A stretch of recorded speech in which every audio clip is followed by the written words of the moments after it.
How's it going, everyone? This is Nick here again for an introduction to chess in stages.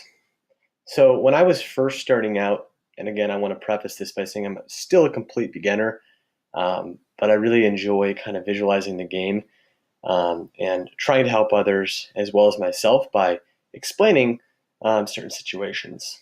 So, this is sort of a guide in stages to approaching most games in chess when you're first starting out.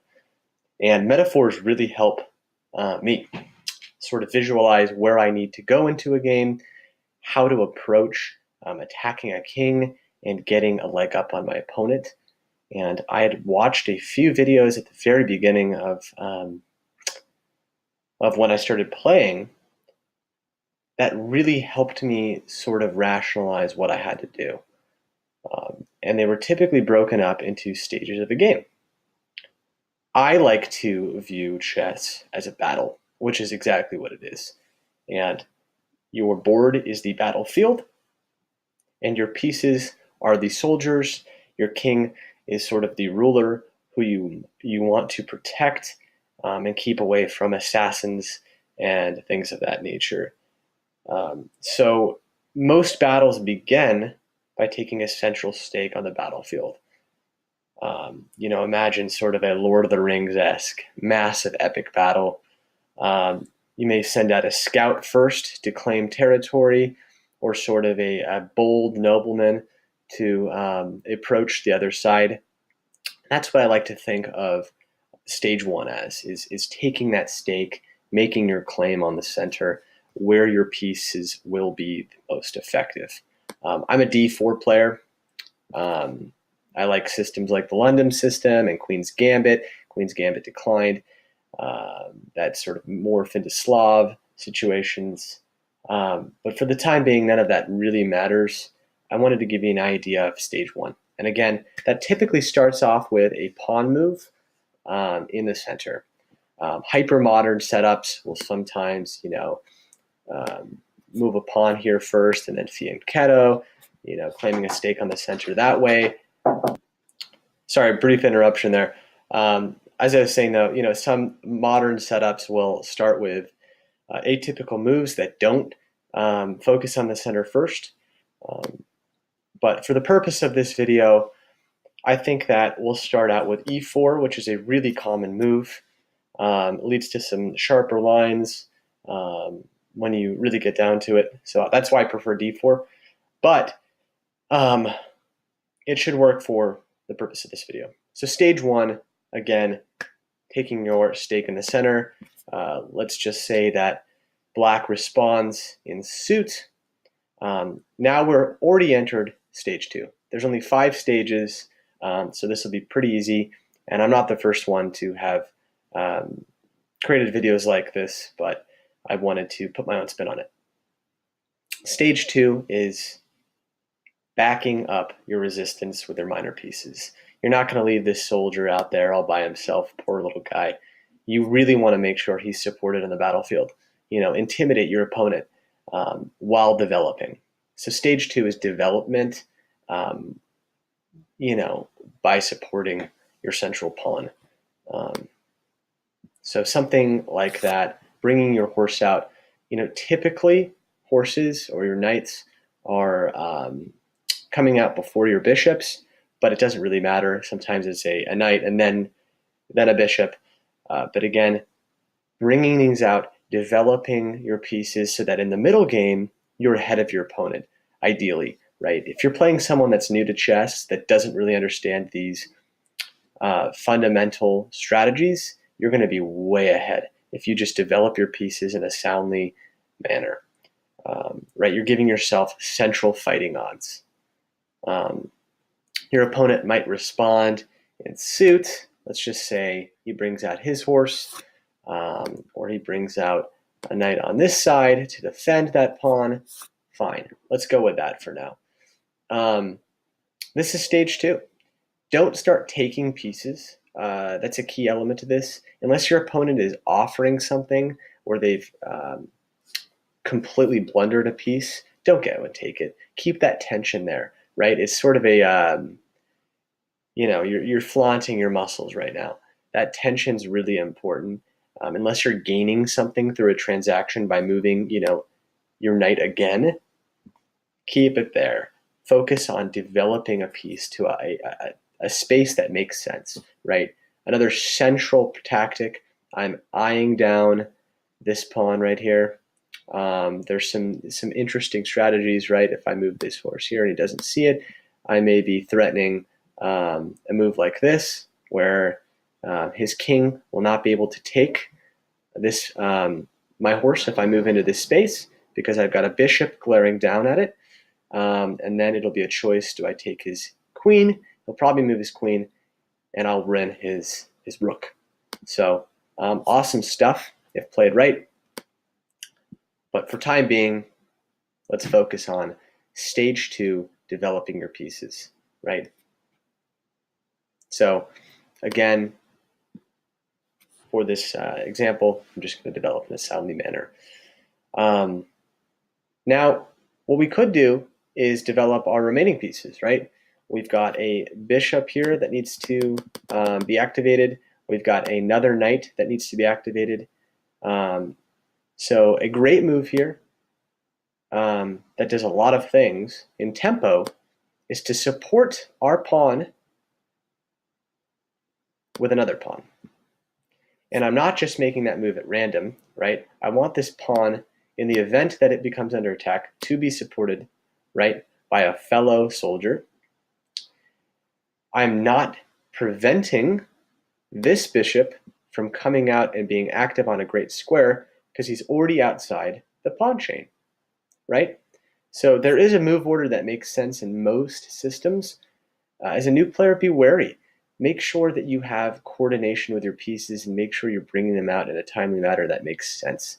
Had I gone for this pawn move before this, my bishop is now stuck behind this pawn chain, and I'm really limiting the function of my middle game, right? So really think about what you're doing before you move.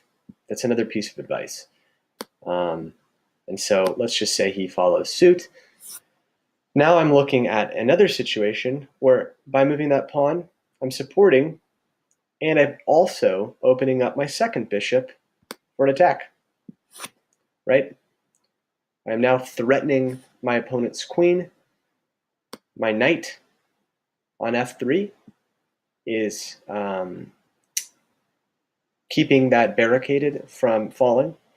And I'm really in a great position here, right? Because black is forced to respond.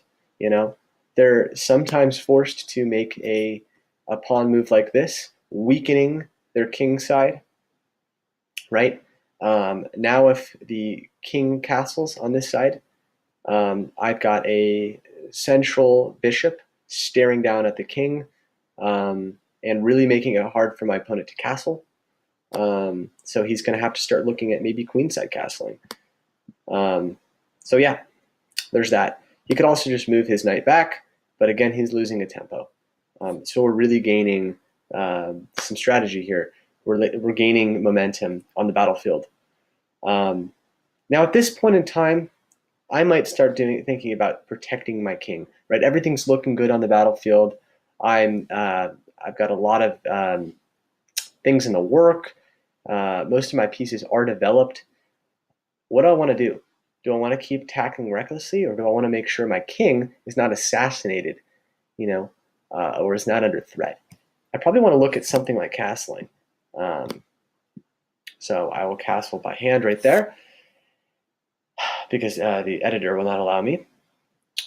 For newer players, castling is a key element to both for both sides. There's some lines like the black line or the London system that sometimes you don't castle. But for the most part, you want to castle. You want to get your king to safety behind a nice row of pawns. Worry about some, back rank shenanigans when you get a little more experienced. But keep your king safe, right? He's out of the line of fire from tactics from your queen and bishops. He's not going to be under threat of check, which totally gives black control. If I check someone else's piece, I've got to respond to that check instead of making a move that could set up an attack on my side. So remember to castle your king at the appropriate time. They may choose to keep developing, maybe something like this. But at this stage in the game, we've protected our king. They're preventing, I'm preventing them from castling. Things are looking really good. So now he's going to have to start looking at queenside castling or long castling long. So at this stage in the game for me, stage 3 is done. Protecting your king, stage 3. Stage 4, finish developing your minor pieces, that being whatever's left. Your queen is considered a major piece. So that's part of stage 4. Finish your minors and then get rid of your majors. Get them in the field, get them working. We're almost at the point where pieces are going to start being under attack. Stage 4 also connects your rooks. These guys are now working together, right? If for some reason a bishop wanted to come down here and threaten, my king, or my queen started coming down here to mess with my king, these guys are now in unison. They're connected. Nothing's in between. They can move around at ease and sort of patrol files that are going to be important. And now we're in the final stage, stage 5, which is the attacking stage. This is where the real fun begins. After you've lined up your rooks on files that you think are going to be useful later in the game, like let's say this file opens up, right? I take something pawn. I'm staring down a very useful file for white. So the end of stage 4 is activating your queen, which is a major piece, and connecting your other major pieces, your rooks, and getting them on useful files. Now, of course, all of this is sort of a little presumptuous. Not all games go this way. Your opponent's going to oftentimes be very devious and stop you from developing and force you to respond to things. So you're not going to always be able to follow the golden rule of not moving a piece more than once before you've got your other pieces developed. But in theory, this is the best way to operate for consistent middle games that are going to give you an edge on your opponent. So again, stage 4, connecting these rooks. See, these are working together. If another rook, were to swing down here at some point, these rooks would be able to respond and swoop in and help each other and protect your king. And then finally, we're now about ready to enter the final stage. Stage 5 is attacking. And, again, that could be 50 videos, right? How to best attack your opponents. Ultimately, you don't want to leave pieces unsupported. You want to always make sure they're covered and another piece is there to exchange. So, hope you enjoyed this video. My cat is now meowing, but the battlefield approach of the 5 stages is the way I like to think about most games. So, thanks again for tuning in. Talk to you guys soon.